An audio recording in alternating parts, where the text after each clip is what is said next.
आदेश जय श्री महाकाल। हमेशा की तरीके से एक बार फिर से हम आपको खजाने की कहानी सुनाने वाले हैं। और ये सारे ऐसे प्रकरण हैं जिनमें कि इंसान सोचता है कि शायद उसकी ज़िंदगी में बदलाव आ जाए। और खजाने की चाह रखने वाले अधिकांश लोग वो होते हैं जो अपनी ज़िंदगी को बदलना चाहते हैं और कहीं ना कहीं वो समझते हैं कि इससे उनकी ज़िंदगी में कुछ बदलाव आएगा। तो ऐसी ही ये कहानी है और इस कहानी के जो मुख्य पात्र हैं वो हैं झुनझुनदास महाराज और एक और हैं इसमें महत्वपूर्ण पात्र शंकर बाबा। इस कहानी में कुछ पात्रों के नाम बदले जा रहे हैं। क्यों? क्योंकि उनके नाम याद नहीं हैं। तो इस कहानी में दो महत्वपूर्ण पात्र हैं, एक तो झुनझुनदास महाराज और दूसरे शंकर बाबा। शंकर बाबा के पास ये कला थी कि शंकर बाबा किसी भी खजाने को खोज लेते थे। जहाँ पर भी खजाना होता था वो वहाँ पर अपने हाथ में नारियल खड़ा कर देते थे। हालांकि इस विद्या से लोग ज़मीन में पानी खोजते हैं, लेकिन शंकर बाबा इस विद्या से खजाना खोजने के लिए निकल पड़े थे। अब इसमें एक और महत्वपूर्ण जो किरदार है वो किरदार है झुनझुनदास महाराज जी का। झुनझुनदास महाराज हनुमान जी के विशेष भक्त हैं और झुनझुनदास महाराज के पास एक कला है कि वो कजली देख लेते हैं। कजली एक ऐसी विद्या है जिसको कि हजरात भी कहा जाता है, जिसमें कि काजल की डिब्बी के अंदर या नाखून पर काजल लगा के व्यक्ति ज़मीन के खजाने को, ज़मीन के अंदर की चीज़ों को देख सकता है। और इस हजरात को बुंदेलखंड में, बुंदेलखंडी भाषा में कजली बोला जाता है। तो ये कला थी, यानी कि झुनझुनदास महाराज को कजली लग जाती थी और उन्हें डिब्बी में स्पष्ट दिखाई देता था कि खजाना कहाँ है। ये दोनों लोगों के विषय में पता लगता है। दोनों लोगों के विषय में पता लगता है। अब दोनों लोग अपने अपने क्षेत्र में महारथी, यानी अब दो लोग हैं। एक के पास हनुमान जी की कृपा है और उन्हें कजली हजरात लग जाता है, वो ज़मीन में खजाना देख लेते हैं। और दूसरे उसी ज़मीन पर हाथ में नारियल खड़ा करके ये सुनिश्चित कर देते हैं कि इस ज़मीन में खजाना है। गोष्ठी होती है, एकत्रित होते हैं सभी लोग एक जगह। हम होते हैं, शास्त्री जी होते हैं, यादव जी होते हैं। 4 यादव जी लोग होते हैं इसमें। 4 यादव जी, हम और शास्त्री जी, और इसके साथ झुनझुनदास महाराज और झुनझुनदास महाराज के साथ शंकर बाबा। सभी लोगों की चर्चा होती है, मंत्रणा होती है, एक सुनियोजित योजना बनती है।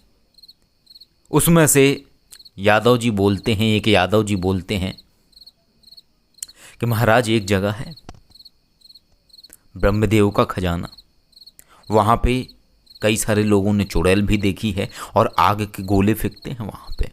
और पहले भी कई सारे लोग वहाँ पे काम करने गए, तो जैसे ही तांत्रिकों ने ज़मीन में गड्ढा खोदने की कोशिश करी, तैसे ही एक दूर से औरत दिखाई देती है, चीखते हुए आती है और आग के गोले मारती है फेंक फेंक के।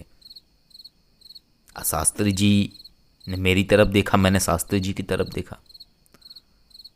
शास्त्री जी से मेरी वार्ता हुई। मैंने कहा तो फिर होएगी।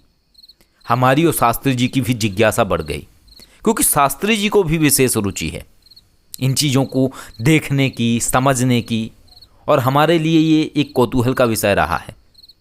और शास्त्री जी से ही हमने इन चीज़ों के बारे में ज़्यादा जानकारी प्राप्त की, क्योंकि शास्त्री जी को भी अनुभव है और शास्त्री जी के पास भी ऐसी बहुत सारी कहानियाँ हैं। ठीक है। इसके बाद मीटिंग ख़त्म हो जाती है और मीटिंग भी ऐसी जगह पे होती है कि भाई कोई सुनसान सी जगह, वहाँ पे सभी लोग ज़मीन में बैठे होते हैं उकड़ू बन के, कोई पत्थर पे बैठा होता है। फिर दूर से यादव जी कहते हैं, महाराज सुनो इनकी बातें, देखो शंकर बाबा बताएंगे कि कहाँ है खजाना। शंकर बाबा अपना ज्ञान पेलते हैं वो महाराज हमने बहुत सारे काम करे हैं और देखो हम तो दुनिया भर के डेमो भी दिखा देंगे। अब यहाँ पे जो महाराज कह के संबोधन किया जा रहा था तो शास्त्री जी को किया जा रहा था। शास्त्री जी को सभी लोग समझते थे कि शास्त्री जी इन चीज़ों से लोगों की रक्षा कर सकते हैं। शास्त्री जी और हमें विशेष वरीयता दी जा रही थी। क्यों? क्योंकि इस समय तक शास्त्री जी के पास सिद्धेश्वर महादेव और योगेश्वर महादेव की विद्याएं आ चुकी थीं।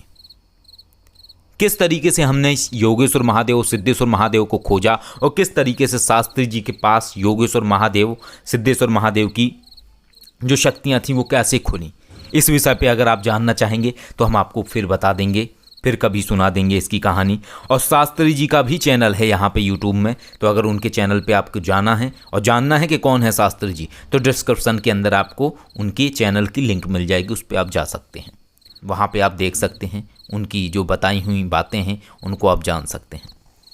तो सभी को ये लग रहा था कि अभी काम सक्सेस होएगा। क्यों? क्योंकि कोई भी शक्ति नुकसान नहीं पहुंचा पाएगी, उसके लिए वासा हैं और वासा के साथ शास्त्री जी हैं।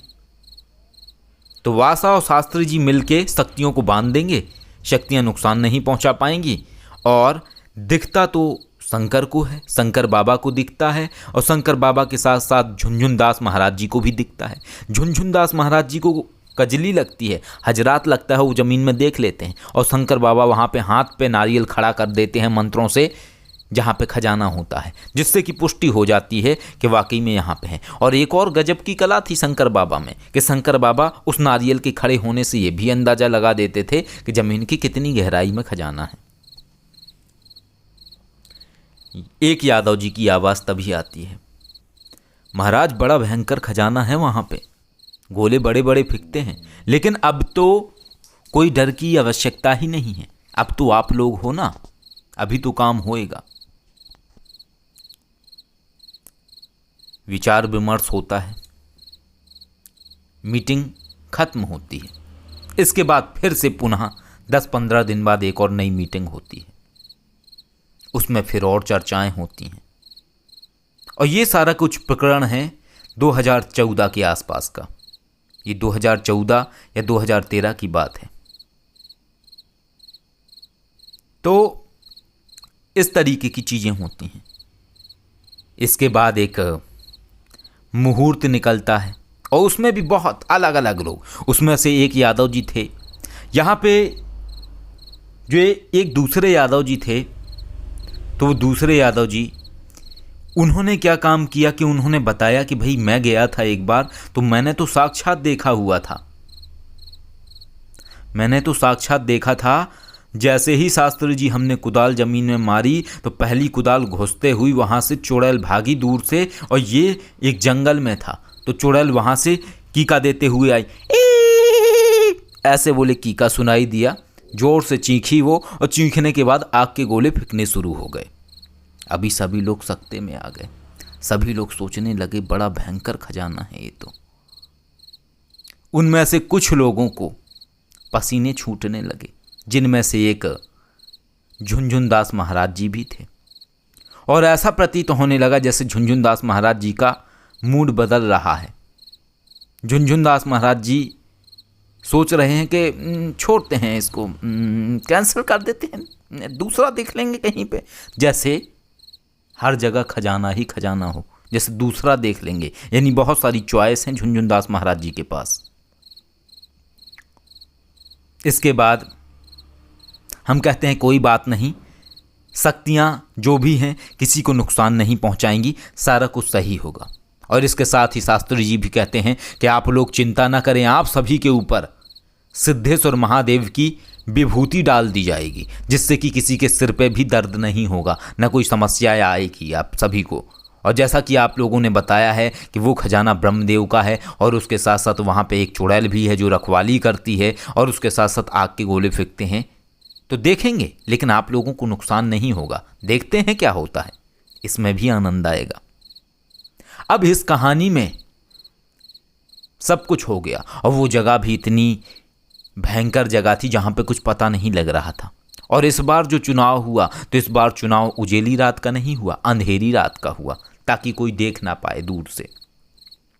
चुनाव हो जाता है। लेकिन इस कहानी में कुछ चीज़ें चेंज हैं, कुछ चीज़ें ऐसी चेंज हैं कि जैसे कि एक लो क्लास बजट में जो मूवी बनती है ना, तो उस तरीके की ये कहानी है। यानी इस कहानी में आप सभी लोगों के पहुंचने के लिए कोई कार और गाड़ी की व्यवस्था नहीं थी, इस बार व्यवस्था थी मोटरसाइकिल की। और एक एक मोटरसाइकिल के ऊपर 3-3 लोग, 4-4 लोग, सभी लोग निकल गए।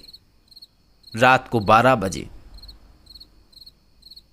सभी का एकत्रीकरण हुआ, एक जगह सभी लोग इकट्ठे हुए। और ये कहानी है झांसी की।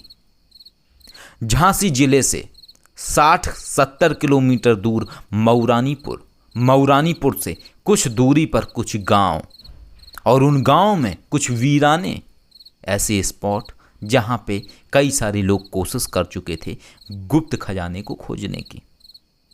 जिज्ञासा प्रबल होती जा रही थी और बिल्कुल ऐसा प्रतीत हो रहा था सभी को कि इस बार कार्य जरूर होगा। क्यों? क्योंकि इस बार फिर से नए नए धुरंधर हैं, नए नए लोग हैं, और हमें भी आनंद आ रहा था कि जबरदस्त होगा। और हमेशा के तरीके से एक ये भी विचार आ रहा था कि पता नहीं खजाना निकलेगा या नहीं निकलेगा। लेकिन एक रोमांचक सफर की यात्रा सोच के हम निकल गए। हम शास्त्री जी के साथ बैठ गए। शास्त्री जी मोटरसाइकिल चला रहे थे, शास्त्री जी के पीछे हम बैठे हुए थे, हमारे पीछे एक यादव जी बैठे हुए थे, यादव जी नंबर 1। तो इसमें 4 यादव जी हैं, तो उनको आप समझ सकते हैं। चारों यादव जी को हमने नाम दी है, Yadav ji number 1, Yadav ji number 2, Yadav ji number 3, Yadav ji number 4। इस तरीके से 4 यादव जी। कहानी बढ़ती है, धीरे धीरे धीरे धीरे पहुंचते हैं सभी लोग। तो ऐसी जगह पे उतारते हैं जहां पे पता नहीं चलता है। सभी लोग, उनमें से कुछ लोग लठ लिए, कुछ लोग फावड़ा लिए, कुछ लोग कुदाल लिए, कुछ लोग माला लिए, जाप कर रहे हैं चलते हुए कि चुड़ैल ना आ जाए। इनमें से वो लोग भी शामिल थे जिन्हें डर था कि चुड़ैल ना आ जाए। चले जा रहे थे, चले जा रहे थे, हम भी चले जा रहे थे। हम पीछे छूट गए, सभी लोग आगे निकल गए। हमारे मोबाइल की रोशनी भी कम हो रही थी। और चलते चलते तभी अचानक